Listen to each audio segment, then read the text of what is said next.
day. Thank you for giving me a chance to introduce myself to your family. I hope you're in a good condition by watching this video. I am Jovelyn Andy Vergara, 28 years old, married.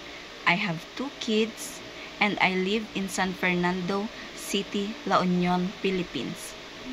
I'm a high school graduate and a TESDA graduate.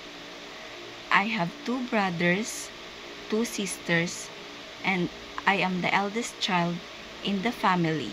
My hobbies are cooking, gardening, sewing, reading, and making DIYs.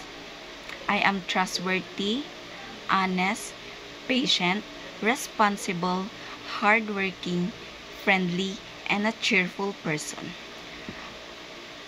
As of now, I am a housekeeper in a hotel.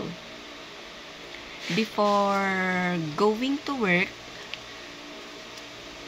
I always prepare the needs of my kids, including their food, uniform, and taking them a bath before going to school.